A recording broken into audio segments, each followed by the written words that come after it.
कैसे हो मेरे प्रिया?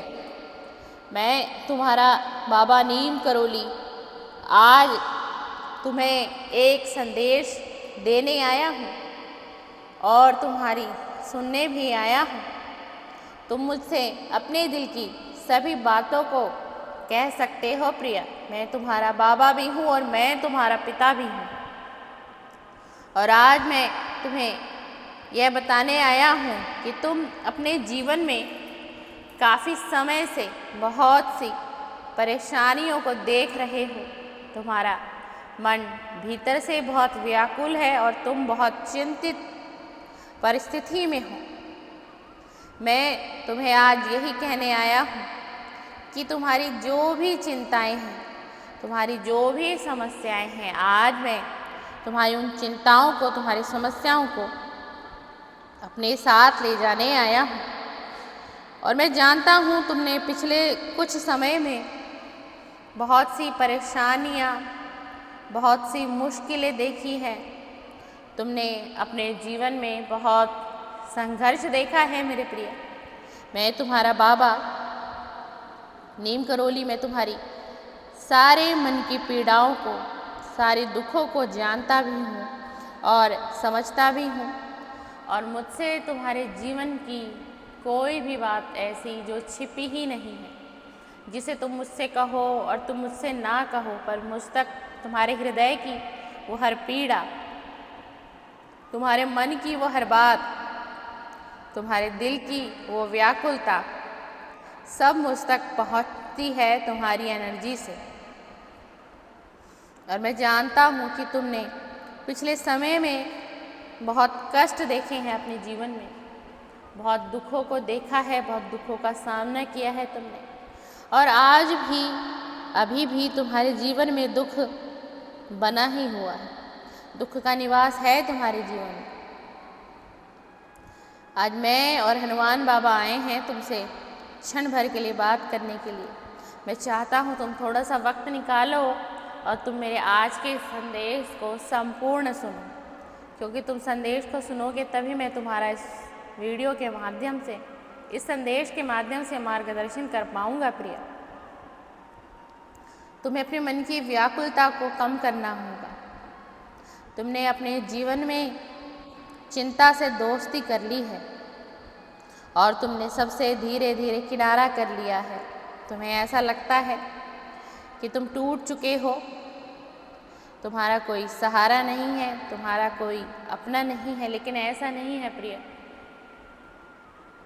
कभी भी रिश्ते खत्म नहीं होते हैं। रिश्तों में भेदभाव हो जाता है, तकरार हो जाती है, समस्याएं आ जाती है, लेकिन कभी भी कोई भी रिश्ता दिल से कभी भी खत्म नहीं होता है।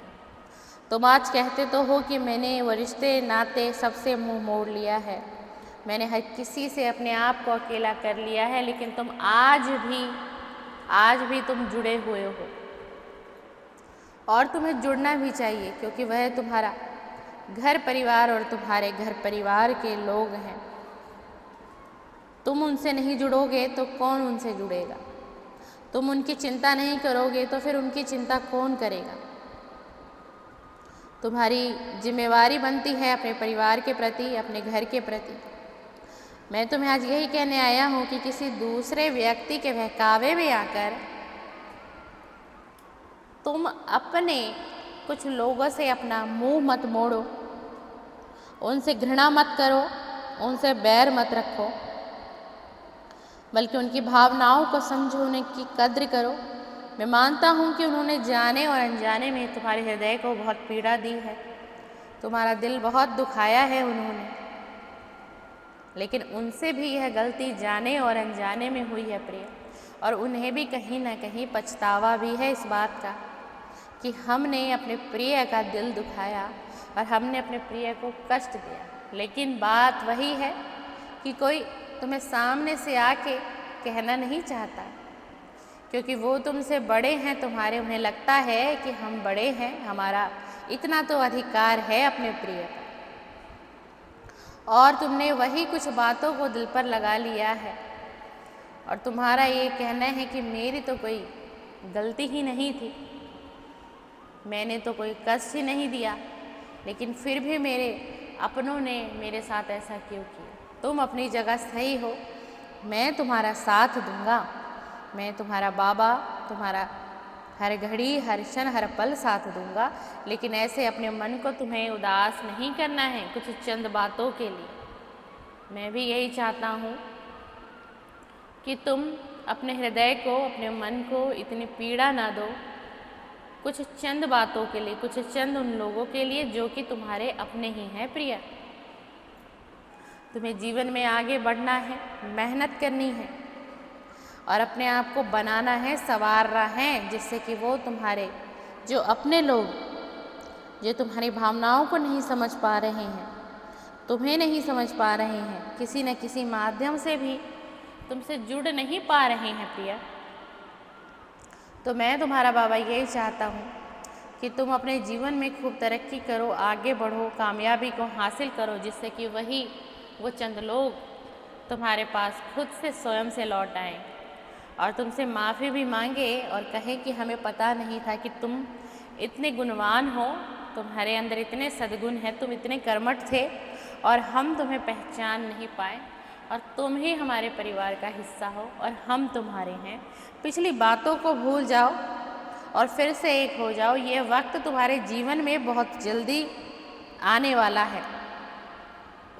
आज मैं इसी संदेश में तुम्हें यही बताना चाहता था कि यह वक्त तुम्हारे जीवन में बहुत जल्दी आएगा, तुम देखोगे और तुम फिर से मुस्कुराओगे और तुम फिर मेरा और मुझे धन्यवाद भी करोगे कि बाबा जैसा आपने कहा था मेरे साथ वही घटित हुआ। मेरे वचन सत्य होते हैं प्रिय, मेरा कोई भी संदेश खाली नहीं जाता है। यह संदेश तुम्हारे लिए ही है और ये मेरा संदेश तुम्हें खुद ब खुद ढूंढ लेगा और जब तुम्हें यह संदेश प्राप्त हो तो तुम समझ जाना कि यह संदेश मेरे बाबा ने, मेरे पिता ने, मेरे गुरु ने मेरे लिए ही बनाया और मेरे लिए ही इसे भेजा है। मैं किसी के भी माध्यम से अपना संदेश तुम तक पहुंचाता हूं, क्योंकि मैं संदेश के माध्यम से ही अपने भक्त से जुड़ता हूं और अपने भक्त को स्वयं से जोड़ लेता हूं प्रिय। और मैं यही चाहता हूं कि तुम अपने जीवन की गतिविधियों को बदलो, परिश्रम करो। तुम्हारा मार्गदर्शन करने के लिए मैं सदैव निरंतर आता रहूँगा, लेकिन तुम्हें कर्म भी तो करना है। जब तक तुम कर्म नहीं करोगे तो मेरे संदेश से क्या होगा? मेरा संदेश तुम्हारा मार्गदर्शन तो करेगा, लेकिन कर्म कार्य तुम्हें करना है और जीवन में हमेशा तुम्हें उच्च कोटि के कार्य करना है और तुम्हें सफलता अवश्य ही प्राप्त होगी। जो तुम्हारे अपने आज तुमसे बिखरे हुए हैं, दूर हैं, वो खुद स्वयं चलकर तुम्हारे पास आएंगे। ये तुम्हारा बाबा तुम्हें वचन दे रहा है, नीम करोगी। और इसके साथ में तुम्हें यह भी कहना चाहूँगा आज कि तुम श्री हनुमान जी की जो भक्ति करते हो उससे श्री हनुमान बाबा तुमसे अत्यंत प्रसन्न हैं। इसीलिए तुम्हारी चारों दिशाओं के द्वार श्री हनुमान बाबा ही खोलेंगे और श्री हनुमान बाबा ही तुम्हारी मदद करेंगे। मैं तो सिर्फ तुम्हारा सारथी बनूंगा, तुम्हारा सारथी बनूंगा, तुम्हारा मार्गदर्शन करूंगा और तुम पर कृपा होगी श्री हनुमान की। तो हनुमान जी की पूजा तुम जिस प्रकार से करते आते हो, करते आ रहे हो, तुम उस पूजा पाठ को बनाए रखना। हनुमान बाबा की कृपा तुम पर बनी रहेगी और तुम्हें कृपा भी उनकी हमेशा हमेशा प्राप्त होती रहेगी। यह मेरा भी आशीर्वाद है और मैं तुम्हारा नीम करोली बाबा आता रहूँगा, मैं तुम्हारा मार्गदर्शन करूँगा। तुम्हें तनिक भी चिंता करने की आवश्यकता नहीं है प्रिय। मैं तुम्हारा गुरु, मैं तुम्हारा पिता, मैं ही तुम्हारा बाबा हूँ और अब मैं ही तुम्हारा सारथी बनूँगा। तुम्हें सिर्फ मुझे सुनना है और मेरी बातों का ज्ञान लेना है, समझना है, तभी तुम तरक्की की ओर बढ़ोगे और तभी तुम्हें एक सफलता का मार्ग दिखाई देगा और तुम उस सफलता के मार्ग पर चलोगे तो तुम्हें सफलता भी प्राप्त हो जाएगी। यह मेरा खूब खूब आशीर्वाद है और मेरा आशीर्वाद तुम पर तो है मेरे प्रिय, मेरे शिष्य है। मेरा आशीर्वाद तुम्हारे पूरे कुटुंब पर, तुम्हारे पूरे परिवार पर भी है कि ईश्वर उन्हें सद्बुद्धि दें और वो तुम्हारी मेहनत को समझे, तुम्हारे संघर्ष को जाने और तुम्हें प्रेम दें, तुम्हें स्नेह दें और तुम्हें हमेशा स्वीकार कर रखें और तुम्हें तुम्हारे जीवन में कभी किसी प्रकार की कमी ना हो मेरे प्रिय। मेरा खूब खूब आशीर्वाद है। सीताराम।